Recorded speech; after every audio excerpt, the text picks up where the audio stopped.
Hola, buenas tardes, ¿me escuchan? Buenas tardes, Sí, doctor. profe. Bárbaro.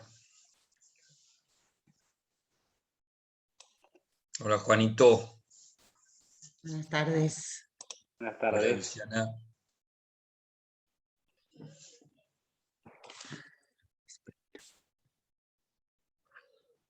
Bueno, esperamos unos minutos más y arrancamos la clase, si les parece, siendo las 3 en punto. ¿Alguna pregunta de lo que hemos visto de manera general el otro día en materia de recursos extraordinarios? Ya les voy a mandar. No por ahora. No por ahora. Por ahora. Por ahora.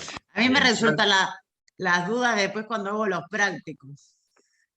está bien, igualmente yo ahora les estoy mandando para que vean al aula virtual, ya lo voy a hacer para no olvidarme, al campus, un recurso extraordinario que está pendiente de resolución, pero que nos va a servir a nosotros para ver todos los requisitos de un recurso extraordinario.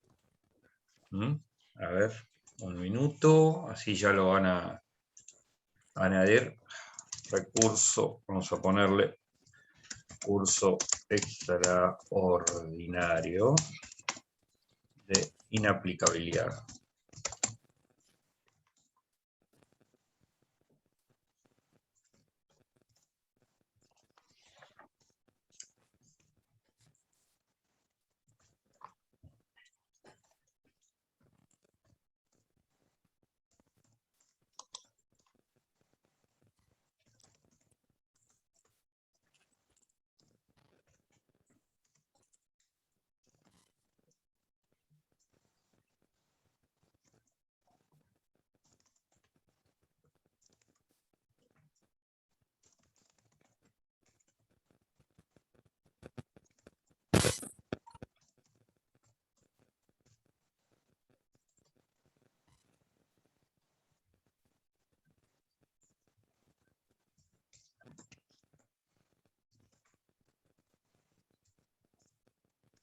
Muy bien, ahí, a ver, vamos a mirar para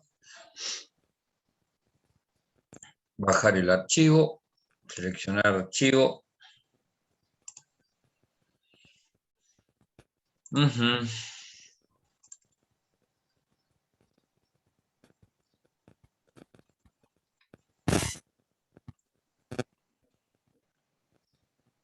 Hay alguien que por ahí está conectado y...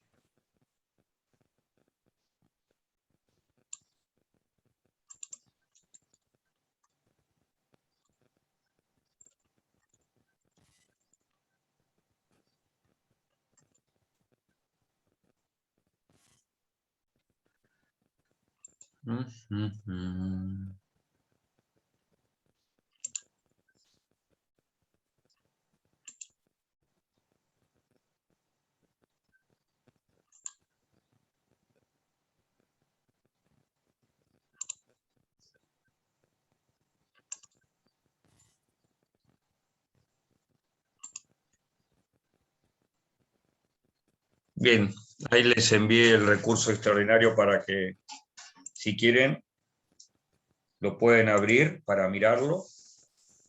¿Les llegó? Fíjense que les envié el correo.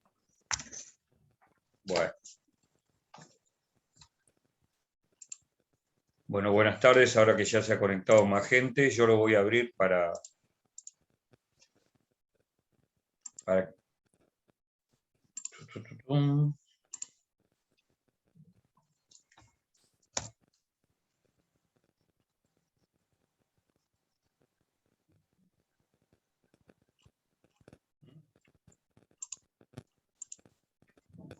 Bien. El otro día nosotros estuvimos mirando el tema de las características generales de los 3 recursos extraordinarios dentro de la provincia de Buenos Aires. ¿Es verdad? Y quedó claramente establecido que a los efectos de la interposición de un recurso extraordinario nosotros teníamos 3 vías de acceso a la Corte, ¿se acuerdan? Las más fáciles de identificar, dijimos nosotros, eran el recurso extraordinario de nulidad y el recurso extraordinario de inconstitucionalidad. ¿Por qué? Porque cuando vimos el recurso extraordinario de nulidad dijimos, miren, esto es una nulidad de constitucional. ¿Por qué? Porque la Constitución de la Provincia de Buenos Aires establecía para las sentencias definitivas dictadas por las cámaras de apelaciones o tribunales de instancia única, el cumplimiento de 3 requisitos fundamentales, ¿se acuerdan? Que era el tratamiento de todas las cuestiones esenciales, el voto individual y fundado, y obviamente era por mayoría, y después la fundamentación jurídica. Si la sentencia adolecía de alguno de esos requisitos, la sentencia era nula. También hablamos de que podía ser una nulidad total o podía ser una nulidad parcial. Después dijimos, esta era una vía de acceso. La segunda vía de acceso, la inconstitucionalidad. Acá había confrontación normativa, dijimos. Por un lado teníamos la Constitución y por otro lado, lo que nosotros cuestionábamos era que había un error del legislador al sancionar una ley, decreto, ordenanza o reglamento que era contrario a la Constitución de la provincia de Buenos Aires. Y después dijimos que el más rico de todos los recursos era el recurso extraordinario de inaplicabilidad de ley o doctrina legal. ¿Por qué? Porque este soportaba, ¿se acuerdan? En primer lugar, hablaba de un control sobre la ley, sobre la correcta aplicación de la ley, que nosotros identificamos como control nomofiláctico, ¿se acuerdan? Después dijimos que también hacía un control la Suprema Corte de la Provincia de Buenos Aires, que se vinculaba con la interpretación de la ley a que identificamos nosotros como del derecho común, que esto tenía fundamento constitucional en el principio de igualdad ante la ley y que le daba previsibilidad a las normas jurídicas, interpretándolas, y dimos el caso, lo explicamos con el pagaré de consumo en la provincia de Buenos Aires. ¿Se acuerdan? Que dijimos que frente a las distintas soluciones de los tribunales, la Corte dijo, no, esperen, vamos a interpretar esto, y creamos un pagaré de consumo, y dijo cómo se integraba ese título ejecutivo. Y por último dijimos que hacía un control de la sentencia, de la sentencia constitucional, del correcto proceso, y dijimos que eso lo hacía a través de la teoría del absurdo. ¿Se acuerdan? Cuando dijimos, la Corte, a partir de la teoría del absurdo, lo que trata es de analizar si la sentencia se adecua a los hechos probados de la causa y si hay una correcta subsunción en el derecho de esta causa, evitando que existan sentencias autocontradictorias que evalúen incorrectamente los medios probatorios, etc.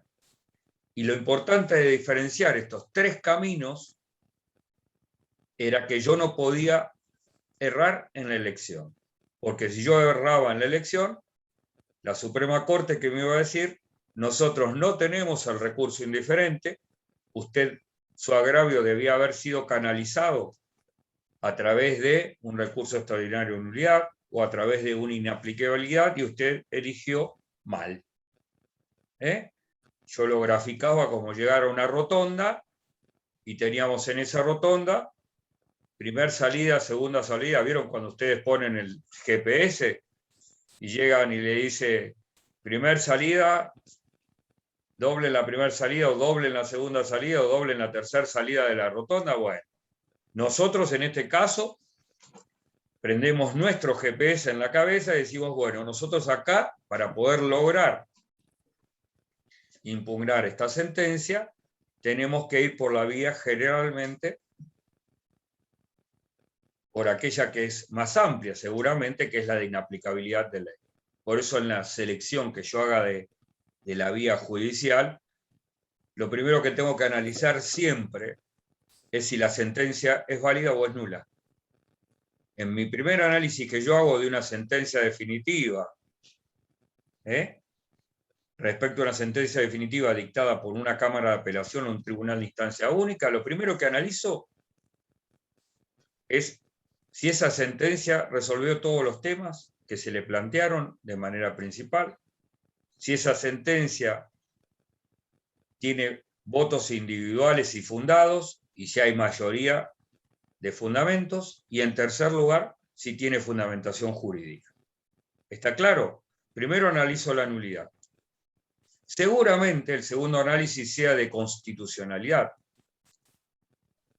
Pero el de constitucionalidad ya vamos a ver que nosotros, cuando vemos que hay una posible norma inconstitucional que se va a aplicar en el proceso, seguramente yo ya lo voy a advertir a partir en los escritos constitutivos del proceso. O sea que la inconstitucionalidad, que requiere un planteo previo o una introducción del caso constitucional, ya viene siendo traída dentro del expediente. Y por último nos queda la inaplicabilidad. Ustedes van a ver en el recurso que yo les acabo de enviar, si se detienen un minuto, van a ver qué es lo que estoy cuestionando yo. Y acá lo que estoy cuestionando es una resolución judicial que hace aplicación de normas generales y que se aparta de la norma especial en materia de pagarés. Entonces yo acá lo que digo es, Suprema Corte, haga control nomofiláctico. Fíjese que aplicaron mal la ley, porque aplicaron la ley general cuando debieron haber aplicado para resolver este punto, que era qué cotización tenían que aplicar a un pagaré, dejaron de lado la norma especial. Léanlo porque es muy simple el recurso que yo les acabo de enviar. Está entonces, primer punto es determinar por qué camino voy a tomar. Y vamos a elegir hoy, dijimos, el de inaplicabilidad de ley o doctrina legal. Lo primero que voy a hacer en el doctrina legal es, siempre que elija esta vía, y lo que yo estoy cuestionando es la norma legal aplicable, es una crítica concreta y que va a apuntar precisamente a rebatir el fundamento jurídico de esa sentencia, demostrando claramente el error. ¿Bien? Vayamos, si tienen la posibilidad de abrir el recurso que les mandé, fíjense, vayamos a tomar, vamos a agarrar el recurso, fíjense, en el caso particular, normas legales violadas. Yo ahí claramente digo, perdónenme, pero les mandé el recurso equivocado. Les mandé el recurso equivocado, chicos.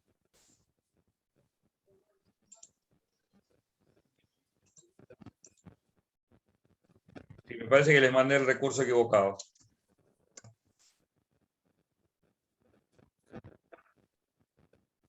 Este habla de un pagaré. Sí, sí, pero cuando vamos a las normas que digo el monto del juicio, sí, me equivoqué de recurso. Esperen, que se los tengo que enviar de vuelta.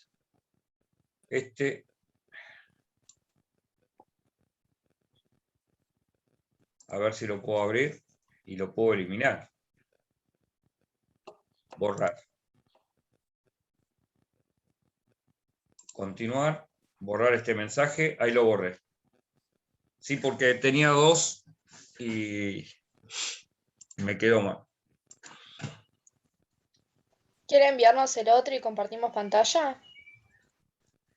Ya se los estoy mandando, sí.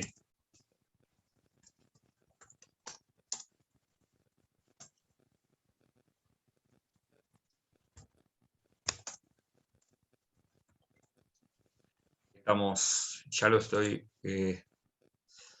subiendo nuevamente.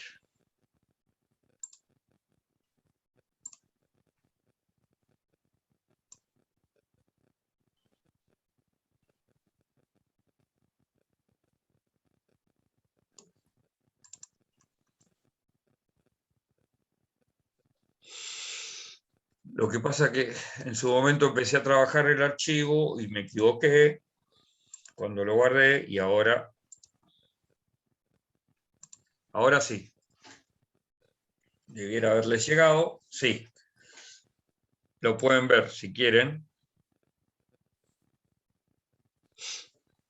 Fíjense que normas legales violadas, cuando hablo, yo digo claramente la violación de qué artículos considero ha errado la sentencia. Y digo, la excelentísima Todavía no me Cámara... llegó a mí. ¿Todavía no te llegó? Si alguno lo tiene para compartir, no. ¿Alguien puede compartir pantalla? A ver quién lo puede hacer. Es el mismo, me parece, profe. No me El de digas. Pinto. Pinto, recurso Sí, extraordinario de inaplicabilidad. sí, no, pero no es el mismo. Porque Ok, le puse mal. Fíjate que ahora está... Anda ahí la lo vi. parte de normas legales violadas. A ver cómo hago para compartir pantalla. ¿Quién me enseña, chicos? Abajo, en la pantalla tiene que aparecer un simbolito verde que dice compartir pantalla. Share screen. Ahí aprieta y le va a Ya. aparecer para elegir exactamente. Ahí está. Ahí lo vemos.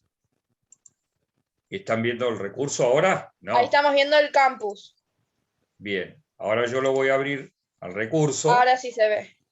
¿Ahí lo ven? Sí. Qué bueno. Qué bueno que me enseñaron. Fíjense, interpone recurso extraordinario en aplicabilidad de ley. Ahí van a ver que yo digo cumplimiento de los requisitos de admisibilidad. Esto es fácil. Constitución de domicilio en la palata. El plazo para interponer, que se llama sentencia. ¿Por qué? Sentencia definitiva. Acá el monto del agravio no es el monto del agravio. Acá yo pongo a cuánto haciendo el monto del agravio, ¿ven? 2.115.000. Explico por qué el monto del agravio es ese. Y el fundamento, digo, ¿cuáles son las normas violadas? La excelentísima Cámara de Apelaciones ha causado lo siguiente: violación de los artículos 3, 779, 1834 del Código Civil y Comercial, 44 y 103 del Decreto de Ley 34, inciso cuarto del CPC. ¿Por qué les pongo? Fíjense, hacemos un antecedente y ya después, es muy cortito, llego a la parte del desarrollo del fundamento. ¿Por qué digo que se ha violado la norma aplicable? Pero ven claramente cómo uno va indicando, en el caso particular, cómo se produce esa violación. ¿Me comprenden? Lo primero que digo, Sí, profe. principio esencial, el de la especialidad normativa. Y ahí después voy haciendo el desarrollo del tema.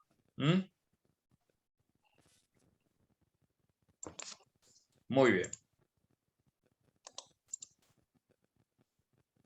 Eso ya está subido al campus, ¿no? Ya lo podríamos ver.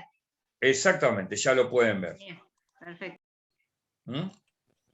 Y bueno, pero fíjense ustedes, que es lo que yo les decía, que no es el recurso extraordinario, más allá de todo, es algo que no tiene que ser extenso. ¿Por qué no tiene que ser extenso? ¿Por qué? Porque en este caso particular, fíjense, cuando uno entra a ver lo que son los agravios, toda la primera parte del recurso, como se debe bastar a sí mismo, hay una explicación acerca de los requisitos de admisibilidad y los antecedentes de la causa. Pero recién en la página 9, yo empiezo a desarrollar el agravio. Particularmente, fíjense que el agravio me lleva de la página 9 a la página 16 del recurso. Después ya entramos a cuestiones también formales, que son, en este caso, el mantenimiento del caso federal y el tema de la petición. Pero no es nada complicado. Ahora bien, por un lado tenemos este tema de la réplica clara, concreta, de lo que es la inaplicabilidad de ley. Pero después dijimos también, esto abarca también a la doctrina legal de la Corte. Y acá cuando uno habla de la doctrina legal de la Corte, ustedes deben recordar que nosotros hablamos de que en principio la doctrina legal de la Corte es la doctrina que sienta en la interpretación del derecho común no federal, porque dijimos que la interpretación del derecho común no federal, el último intérprete era la Corte Suprema de Justicia. Muy bien. Acá aparece una carga que es muy importante y que se vincula claramente con la naturaleza jurídica de la sentencia. Nosotros sabemos muy bien que una sentencia, por su naturaleza jurídica, es la de ser una norma individual. Es el conflicto que resuelve entre Trinidad, que lo demandó a Segundo. Pero, a ver, un accidente de automovilístico. Trinidad iba por la derecha, Segundo por la izquierda. Pero también tengo un juicio que Antonella demanda a Matías. Pueden ser exactamente iguales en cuanto a los hechos, pero cada uno tener un perfil propio en materia de reclamo, en materia de medios probatorios, que lleva al dictado de una sentencia que no necesariamente va a ser igual. Por eso, reconociendo que el Poder Judicial dicta normas individuales, porque las normas generales las dicta el Poder Legislativo, obviamente, cuando yo invoque una determinada doctrina legal, aparecen dos cargas que son importantísimas. La primera de ellas es que individualice la doctrina sentada por la Corte, por la Suprema Corte. Y en segundo lugar, indicar la similitud de los hechos juzgados. Esto es fundamental. Para poder aplicar la solución de la Corte en un caso diferente, los hechos deben ser similares. Por eso, cuando yo busque en un determinado tema si existe o no doctrina legal de la Corte, seguramente lo primero que voy a encontrar es el sumario, ¿no? Aquella síntesis que se publica. Pero necesariamente para poder hablar de doctrina legal y poder invocarla en mi escrito judicial, voy a tener que leer claramente cuáles fueron los hechos juzgados para saber si hay similitud o no con el caso particular mío. Por eso, reitero, cuando se invoque la doctrina legal, hay que identificar la doctrina y, en segundo lugar, que los hechos juzgados son similares. Eso es lo que tengo que verificar para poder citarlo. Y por último, nosotros hablamos del tema del absurdo. Que el absurdo, nosotros lo hemos dicho, es cuando la misma sentencia no aparece como una resolución fundada en el derecho vigente de acuerdo a las circunstancias de la causa. Cuando se evidencian contradicciones en la misma sentencia, cuando te afirma por un lado un hecho y por otro lado se lo desconoce. Fíjense ustedes que o encontramos fundamentos fácticos en el sustrato del fundamento fáctico, la prueba es decididamente vaga, inarmónica. Cuando se extrae, por ejemplo, de ese expediente conclusiones disímiles, en ese caso particular, la Suprema Corte de la Provincia de Buenos Aires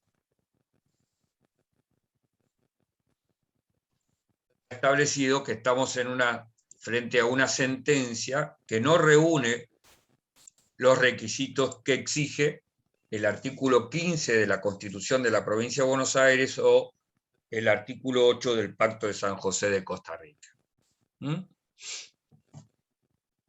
Fíjense que la violación a los principios de la lógica, de las reglas de la sana crítica, podrían entrar dentro de lo que es el absurdo. Concepto que en el ámbito del recurso extraordinario federal nos lleva al concepto de sentencia arbitraria. Muy bien.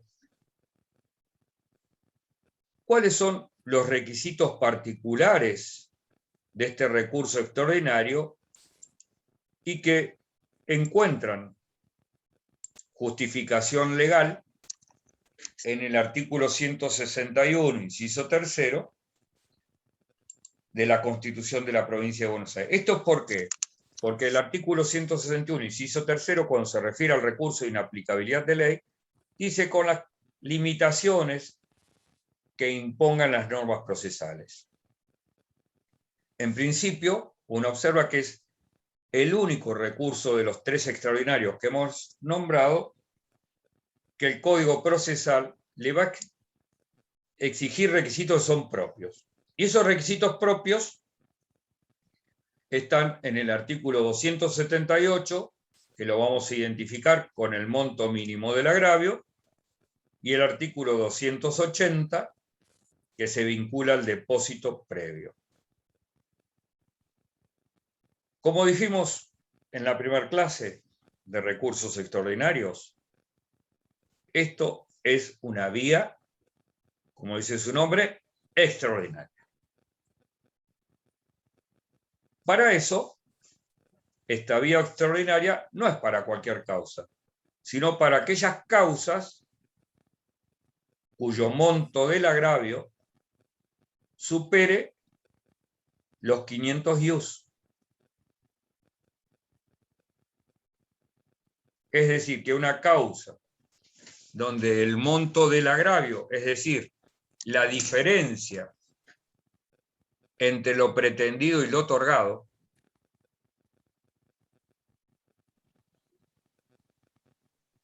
debe superar este valladar. Si ustedes leen el recurso extraordinario que hemos estado analizando recién,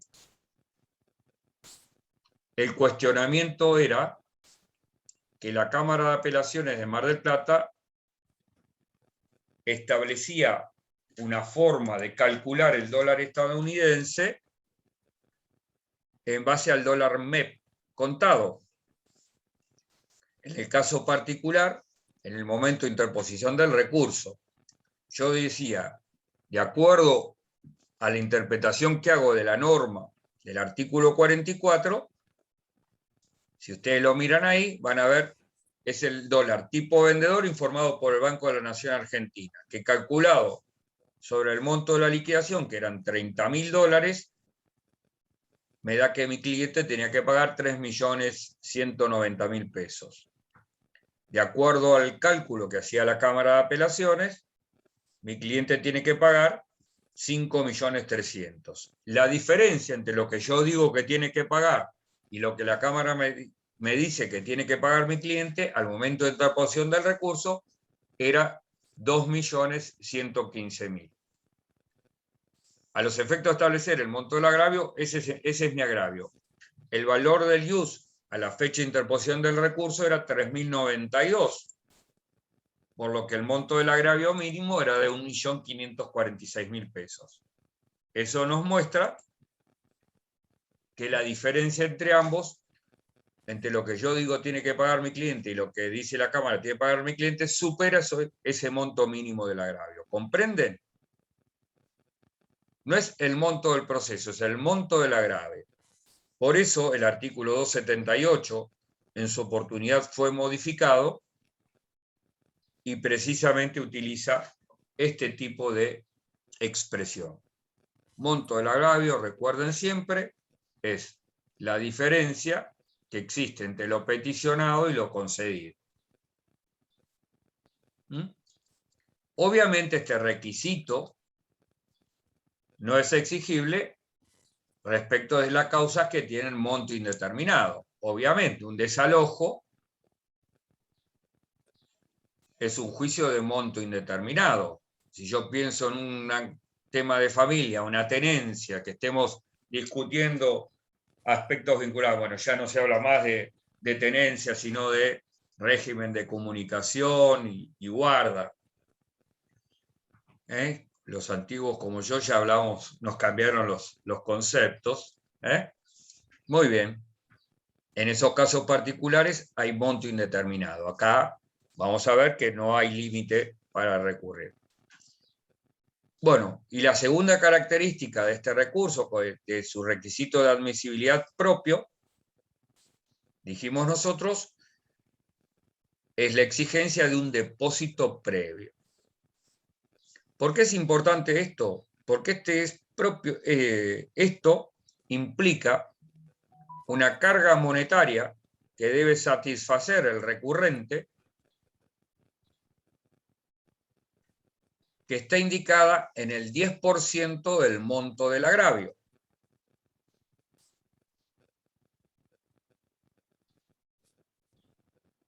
Que si no la cumple el recurrente, se le tendrá por desistido del recurso.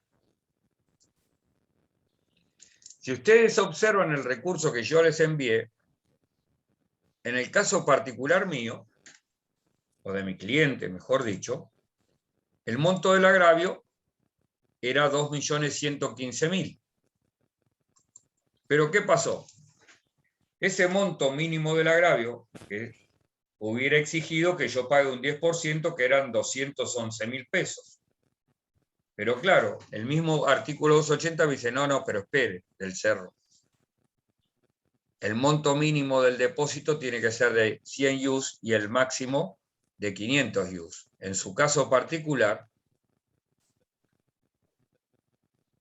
el monto mínimo a depositar son 309.000 pesos. Por lo tanto, su cliente no tiene que depositar el 10%, tiene que depositar el monto mínimo, que son 100 US.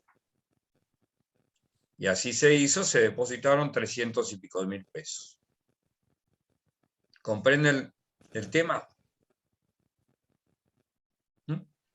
Es el 10% del monto del agravio, pero el mínimo son 100 US y el máximo son 500 US. Con lo cual, si yo tengo un juicio millonario, el 10% a depositar nunca puede superar los 500. Acá el monto, ¿quién le determina entre el mínimo y el máximo? La ley, el artículo 280. No, acá sí. Que dice, podrá ser inferior a la suma ni exceder el equivalente, pero el intermedio de usted ya con poner el mínimo ya estaríamos en el recurso. En mi caso particular a mí no me daba el mínimo de 100 US, porque ¿te acordás que el monto del agravio mío, si bien superaba? Sí, pero en el caso de que quede en el medio... Está bien, suponete que, a ver, si yo tengo que depositar, si yo tengo un monto del agravio de 5 millones de pesos, yo tengo que depositar 500.000. Ah, bien. Ahora, no sabía cómo sacaba la cuenta, eso no me había quedado claro. No, es el 10% sobre el monto del agravio. A ver, 500 US a la fecha por 3.092, creo que es. Claro, y si excedería de los 500 US, tiene que depositar 500 US. Exactamente. El monto máximo a depositar son 500 US. Lo que no me confundan es monto del agravio y depósito previo, que son dos cosas diferentes. ¿Sí? Bien. Ahora bien, ¿siempre hay que depositar? No. ¿Por qué no?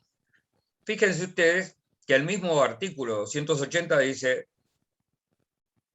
no tienen que depositar los que gocen del beneficio de litigar sin gastos. El Ministerio Público y aquellos que intervengan en el proceso por una designación oficial. Matías, tenés prendido el micrófono, hijo. Fíjate que te tengo doblemente. ¿Estás conectado? Ministerio Público, profe, ¿y qué más? Y aquellos que intervengan en el proceso por una designación oficial.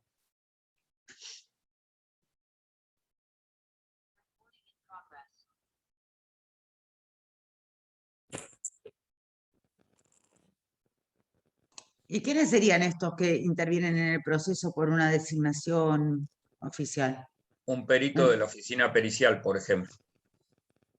Ah, que puede recurrir sus honorarios y eso. Obviamente, podría recurrir los honorarios profesionales. ¿Mm? Un defensor también. Un defensor oficial, obviamente.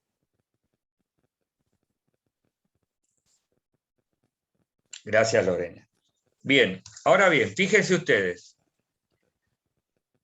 Vinculado al tema, ¿estos son los únicos sujetos? No, ahora vamos a ver, pero vamos a analizar el primero de estos, la primera situación, que era el beneficio de litigar sin gastos. En este caso particular, la Corte sostuvo hasta el año 2002 que al momento de interposición del recurso, el beneficio de litigar sin gastos debiera estar concedido. Esto lo cambia en el año 2002, esta doctrina se cambia en el año 2002, en una causa que se llama Crosoli. ¿Y acá qué dijo la Corte? A partir de un nuevo análisis de la cuestión. Lo que la Corte dice es: si usted no tiene concedido el recurso, el beneficio de litigar sin gastos, pero tiene pedido el mismo, yo lo que voy a hacer es, hay que conceder un plazo de 3 meses, que en principio es improrrogable, a los fines de la culminación. Entonces, puede ser que yo durante el proceso haya intervenido sin la necesidad de pedir un beneficio de litigar sin gastos, pero puede ser que al momento de ver y analizar la sentencia tenga necesidad, porque mi cliente no se encuentre en la situación particular de poder hacer frente a ese depósito previo. Pero como la Corte dice que es para culminar ese beneficio, que me van a conceder 3 meses, si yo voy a recurrir la sentencia, lo que tengo que hacer, si tengo 10 días para presentar mi recurso por escrito y fundado, antes de interponer el recurso, por receptoría general de expediente, voy a iniciar mi incidente de beneficio de litigar sin gastos. Y en mi recurso, ¿qué le voy a decir al juez de cámara? Señor juez de cámara, he iniciado con fecha anterior, le pongo la fecha, un beneficio de litigar sin gastos. Concédame el plazo de 3 meses a los fines de culminar el mismo. Y mi incidente de beneficio de litigar sin gastos, como lo tengo que hacer en 3 meses, cada cosa que pida la voy a pedir con habilitación de día y hora inhábil.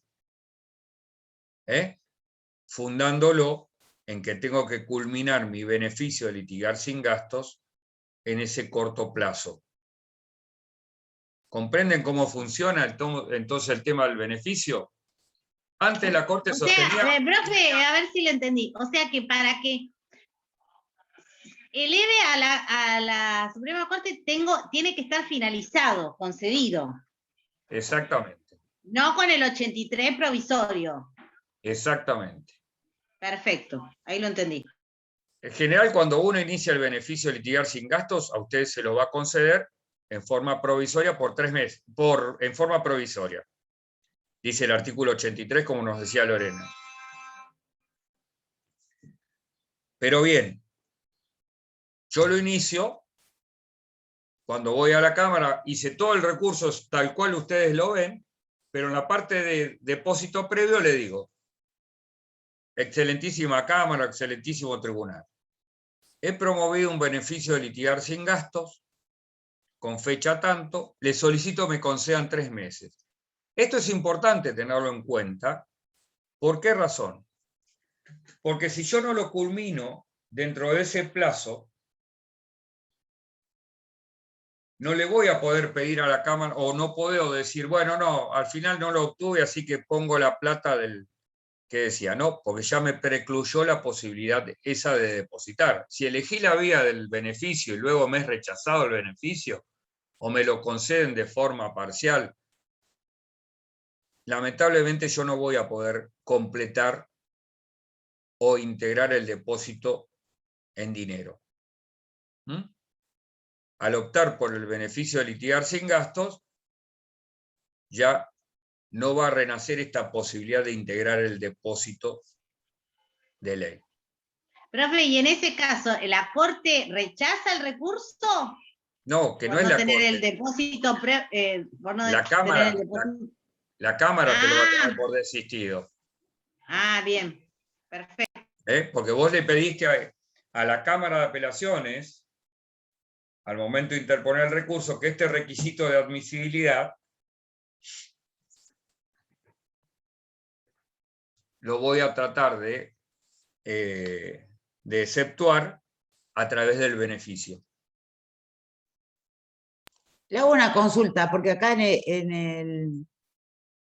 ¿cómo se dice? En el apunte que subieron dice, hay una causa también que dice que el beneficio se había otorgado un 25% y entonces se resolvió que el recurrente debía abonar el 75%. No, pero eso es cuando vos venís con un beneficio de litigar sin gastos ya ya lo tenés concedido anterior.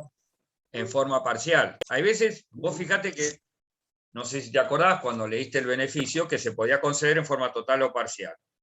No, lo que pasa es que me confundí porque no le escuché bien cuando usted dijo cambié la doctrina de la Corte, no le escuché bien lo que venía diciendo antes. No, está bien, pero ahí lo que nosotros estamos diciendo es que si vos tenés concedido con anterioridad a la interposición del recurso un beneficio de carácter parcial, cuando vos te lo conceden de manera parcial puede adoptarse de distintas maneras. Te pueden decir se lo concedo en un 25%, por lo tanto todos los gastos los pagás al 75%. ¿Sí? Ahora, yo también te puedo decir, te lo concedo en forma parcial, indicándote qué rubros no vas a pagar. Por ejemplo, tasa de justicia y sobretasa. Claro. Con lo cual, ese beneficio concedido en forma parcial de esa manera no te exime de pagar ese depósito previo el día de mañana. Claro. Salvo que vos inicies un nuevo beneficio orientado al no pago de ese depósito previo. Bien. ¿Y por qué es importante establecer la naturaleza jurídica de este depósito previo? ¿Saben por qué? La naturaleza jurídica es de ser una multa, no una tasa. Una multa que sanciona al litigante que no tiene razón. ¿Por qué? Porque esta discusión se dio cuando se analizó el artículo 25 de la ley 13.133, que es la ley del consumidor, o la 24.240, el artículo 53, que hablaba de tasas. Y entonces la Corte en una primera interpretación dijo, esto no es una tasa, esto es una multa que sanciona al litigante que no tiene razón.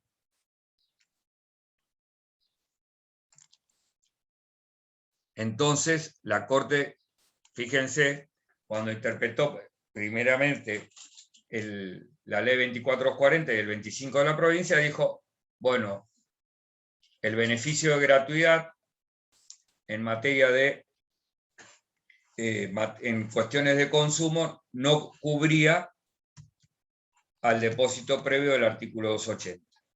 Sin embargo, posteriormente cambia su doctrina. Y en materia del derecho del consumidor, la Corte tiene establecido que en las causas vinculadas al derecho del consumo, si la cuestión se va a resolver por aplicación de las normas del derecho del consumidor, no es exigible el depósito previo. A ver, puntualmente lo que la Corte dice es, si esta causa se va a resolver por aplicación de la ley 24.240, no hay que depositar.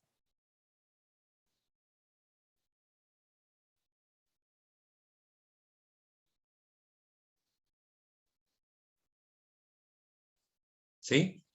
¿Por qué? Porque la norma dirimente de la cuestión, la norma que vamos a aplicar, es la ley del consumidor. Por lo tanto, en una nueva interpretación, estableció la Corte que no corresponde el depósito previo exigido por el artículo 280. También en el apunte van a ver que si bien no está enumerado en el artículo 280, también están exceptuados del depósito previo los quebrados, no el concursado. ¿Por qué? Cuando ustedes estudiaron concursos y quiebras, vieron que la primera diferencia que teníamos que el concursado no perdía la administración de sus bienes. El quebrado quedaba desapoderado de los bienes. Por lo tanto, si el quebrado queda desapoderado de los bienes, en aquellos asuntos en los cuales él tiene legitimación para actuar dentro de un proceso, él se encuentra exceptuado de ese depósito previo.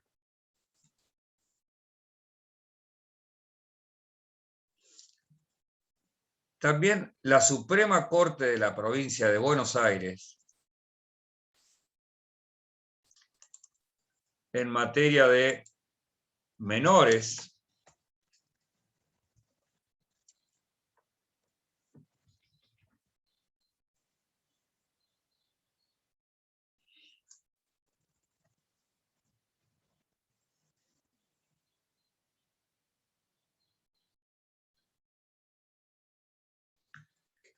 los ha exceptuado del depósito previo, por ejemplo, en materia de alimentos,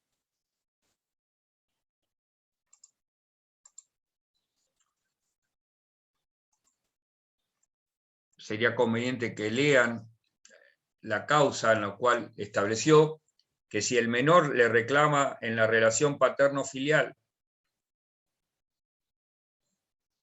hace un reclamo por alimentos, no es exigible ni el monto mínimo del agravio ni el depósito previo. Esto se lo dijo en la causa 93.508, allá en marzo del 2008, y eso fue resuelto por mayoría.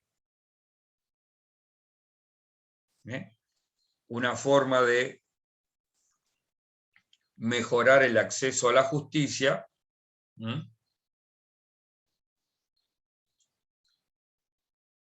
¿Por qué? Porque era muy difícil acceder. Si yo estoy pensando en alimentos y estoy pensando que el monto para poder recurrir es de 500 IUS mínimo, estoy diciendo que la diferencia es entre el alimento concedido y el pretendido, multiplicado por 24, y es muy difícil cumplir con este requisito previo del monto mínimo del agravio. Pero les recuerdo que es la relación del menor que demanda en la relación paterno-filial, que es la que habló. Habría que analizar si este mismo recaudo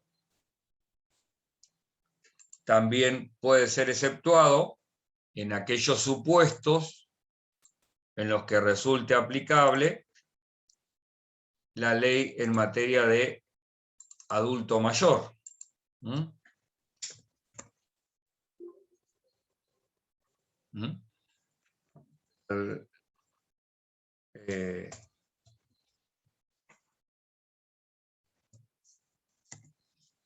Ustedes saben que Argentina ratificó la Convención en materia de adultos mayores. y en este caso particular son sujetos vulnerables, y a partir de ahí debiéramos pensar si también no resulta aplicable en la materia. Para exceptuarlos, obviamente, de este requisito del depósito previo.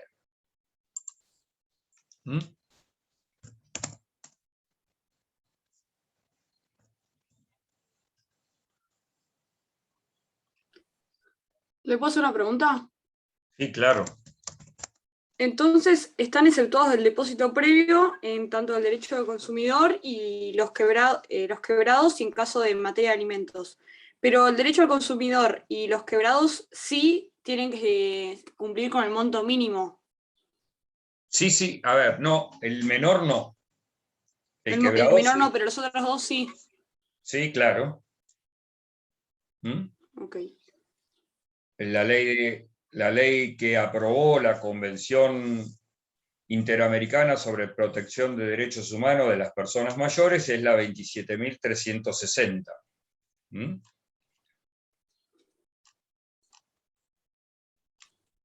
Porque por ahí, por lo que habíamos visto en clase, se me ocurría que quizás es muy complicado que en tanto relacionado con el derecho al consumidor lleguen a montos tan elevados. Por Y eso me sí. entraba la duda. No, pero a ver, esa limitación, acordate, ¿por qué hablamos del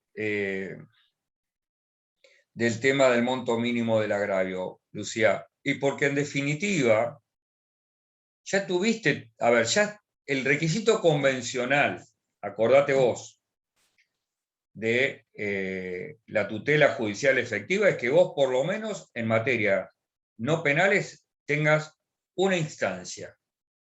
Y cuando vos te pones a pensar en el tema del civil y comercial, vos fíjate que ya tuviste 2 instancias. ¿Es verdad?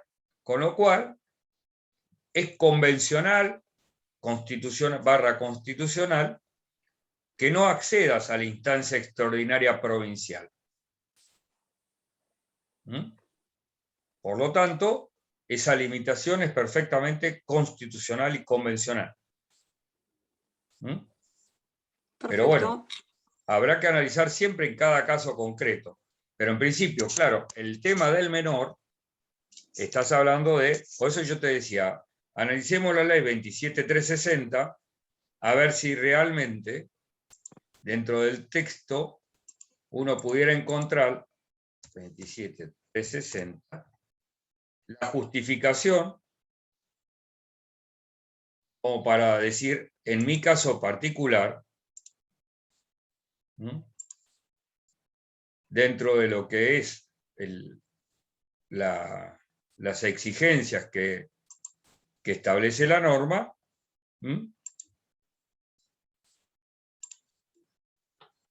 estamos,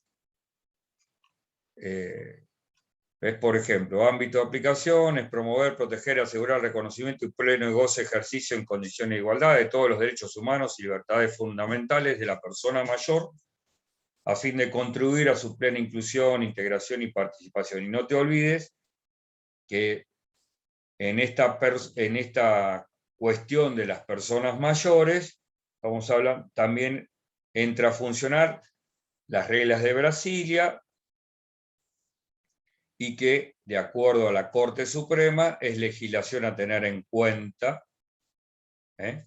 Y fíjate vos, por ejemplo, que en el artículo 4 de la 27.360 te dice que los estados deberán adoptar medidas para prevenir, sancionar y erradicar prácticas contrarias a la presente convención, etc. Y yo creo que en la protección de los derechos no debieran incluirse esta limitación en razón del depósito previo. Para la protección de todos los derechos protegidos, que son igualdad y no discriminación por razones de edad, derecho a la vida y dignidad en la vejez, derecho a la participación e integración comunitaria, a la seguridad y la vida sin ningún tipo de violencia, etcétera, etcétera. Muy bien. monto mínimo del agravio, depósito previo. Esa carga, acuérdense de identificar la doctrina. Y particularmente, esos serían los aspectos más importantes del recurso extraordinario de inaplicabilidad de ley. Ahora bien, fíjense que una de las particularidades del recurso extraordinario nuestro es que ese recurso extraordinario no se sustancia. ¿Por qué? Porque interpuesto un recurso de cualquiera de los recursos extraordinarios,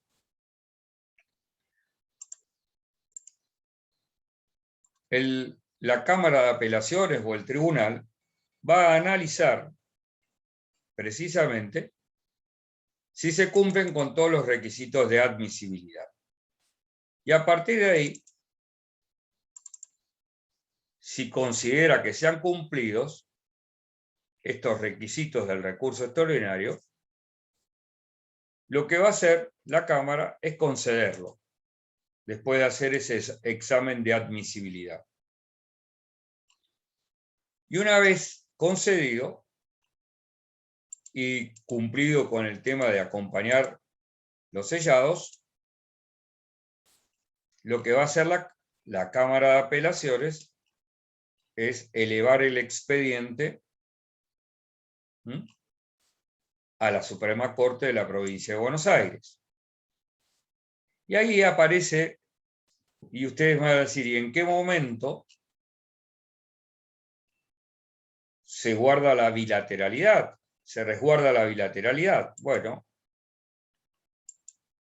precisamente la bilateralidad se va a guardar a partir de lo que dice el artículo 284, que me habla sobre la posibilidad de presentar una memoria en la Corte. Esa memoria en la Corte, en realidad, funciona de manera diferente para el actor que para el recurrente que para el recurrido. ¿Por qué decimos esto? Muy simple. Cuando uno piensa en el recurrente, ¿qué hizo? Tenía 10 días para presentar su recurso de manera escrita y fundada por ante el mismo tribunal que dictó la resolución recurrida. ¿Eso sí? Muy bien. Él tiene que volcar en ese escrito todos sus agravios y fundarlos. Muy bien. Luego de esa interposición, la Cámara de Apelaciones o el Tribunal de Instancia Única, ¿qué hace? ¿Lo concedo o no lo concedo? ¿Cumplió los requisitos de admisibilidad? Perfecto, lo elevo a la Corte. La Corte, cuando llega, hace un nuevo examen de los requisitos de admisibilidad y fíjense que va a dictar una providencia que dice se tiene por cumplido con los recaudos de admisibilidad. A partir del dictado de esa providencia, la parte recurrente como la recurrida tienen la posibilidad de presentar una memoria. ¿Por qué decimos que tiene diferente valor para el recurrente que para el recurrido? Porque el recurrente ya expresó agravios. ¿Es verdad? Lo hizo y ya cumplió con esa carga. Lo que él no puede hacer en su memoria es ampliar los fundamentos de su recurso. Porque ya no le di entonces, si yo le doy esa posibilidad de ampliar a través de la memoria los argumentos, le estaría dando un plazo muchísimo más amplio que esos 10 días originarios. Yo les contaba, por ejemplo, hay un recurso extraordinario que interpuse hace bastante tiempo, y que claro, como pedí el beneficio, que resuelvan un beneficio de litigar sin gastos, esto llevó mucho tiempo, y todavía el expediente fue a la Corte, volvió de la Corte, porque faltaba notificar, como era un tema que yo había hablado de consumo, al Ministerio Público, volvió y recién ahora, o sea que hace 6 meses que el expediente está dando vueltas para llegar a la Corte. Si a mí me permitieran ahora, por el 284, presentar un escrito trayendo nuevos argumentos, mi plazo para interposición y fundar el recurso ya no son 10 días, sino que son 10 días y 6 meses, ¿verdad? Por eso hay una expresión que utiliza la Corte en forma reiterada que ustedes la tienen que grabar.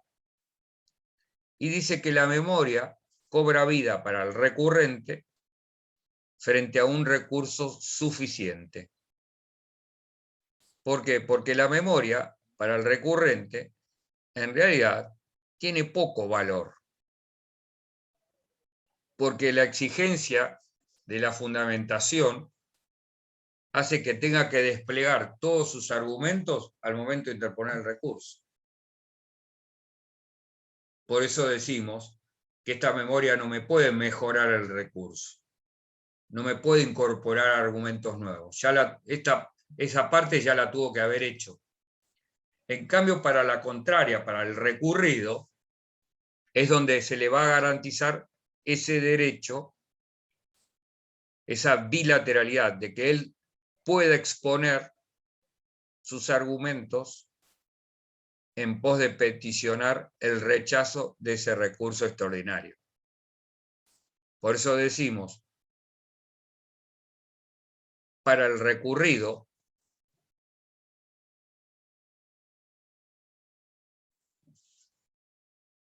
la memoria le da la posibilidad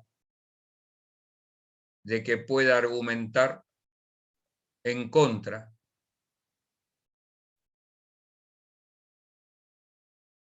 o que pueda ser escuchado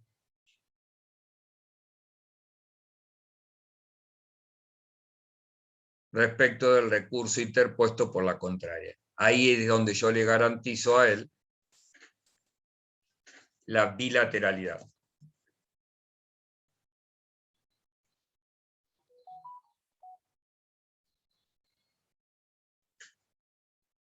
¿Quedó claro entonces ese concepto? Profe, ¿y en qué momento el recurrido presenta la memoria? En el mismo, porque a vos no te olvides que te van a Una vez que se notificar. eleva a la corte, Claro, ahí la corte lo acepta y ahí se le da traslado, o él quiere que presentar como una no, no memoria. es que te dé traslado. La Corte te va a notificar de esa del recurso. resolución. ¿Mm? Claro. ¿Y ahí vos qué plazo tenés para presentar la 10 memoria? días. Ah, perfecto.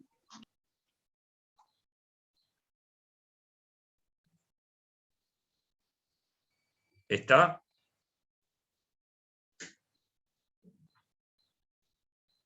Si no presento la memoria, pierdo el derecho. Exactamente. Perfecto.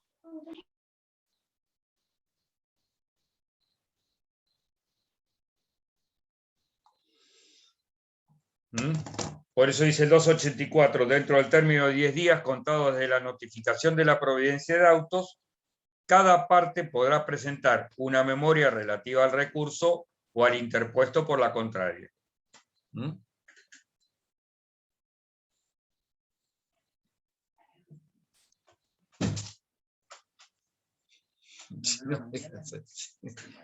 Gracias, ahí no.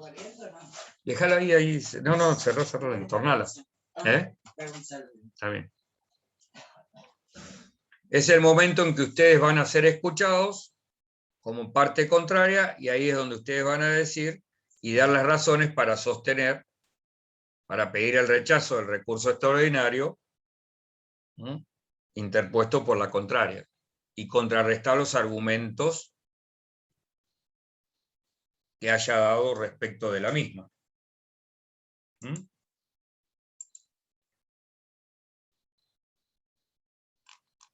Bien. Nosotros, cuando hablamos la semana pasada de los otros dos recursos, de los recursos en general extraordinarios, dijimos también que respecto del recurso extraordinario de inconstitucionalidad y respecto del recurso extraordinario de nulidad,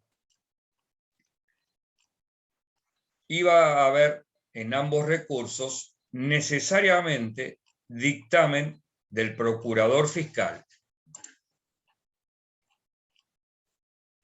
En materia de recurso extraordinario de inaplicabilidad de ley, la intervención del procurador es excepcional. ¿Por qué? Porque en materia de recurso de inaplicabilidad de ley, solamente el Ministerio Público va a trabajar o va a tener que dictaminar solamente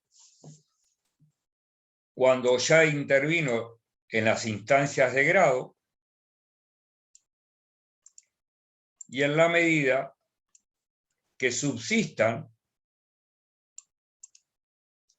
las circunstancias que habilitaron a su intervención. Y obviamente también puede ocurrir que si la Corte advirtiera que en las instancias inferiores debió intervenir el Ministerio Público y no lo hizo, igualmente le va a dar intervención en la Corte a los fines que emita su dictamen.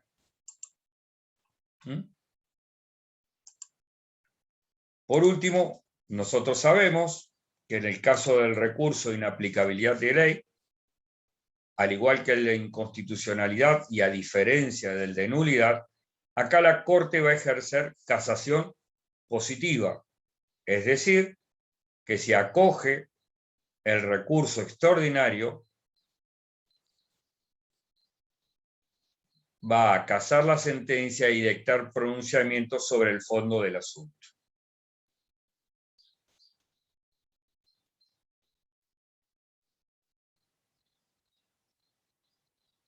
¿Bien?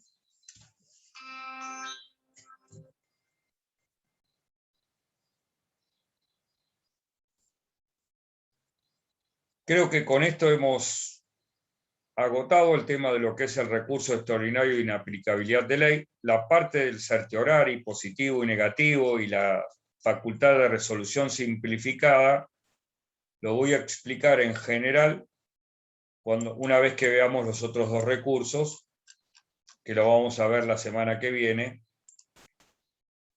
cuando analicemos el recurso extraordinario de nulidad y el recurso extraordinario de inaplicabilidad de ley y doctrina, y el recurso extraordinario de inconstitucionalidad. ¿Alguna duda sobre lo que hemos visto hoy? ¿O lo que han leído ustedes? No, profe. No, profe. Bueno, lean el apunte el apunte lo hice yo.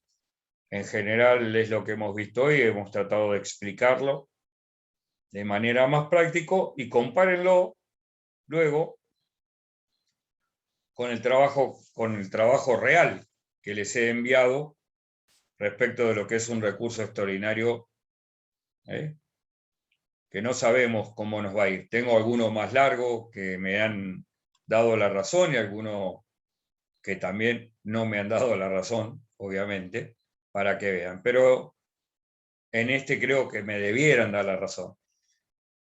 Ahora les voy a mandar en la clase de nulidad, vamos a ver un recurso de nulidad, y van a ver también que la forma, vean sobre todo la forma, los requisitos de admisibilidad, cómo los vamos tratando.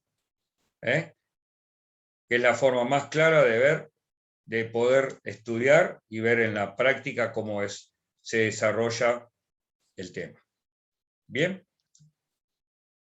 Si no tienen ninguna pregunta, les mando un beso y nos vemos el lunes que viene, si Dios quiere. Gracias, Hasta profe. el lunes, profe. No, profe, gracias. Chicos, gracias. Chao, gracias, doctor. Hasta el lunes, gracias.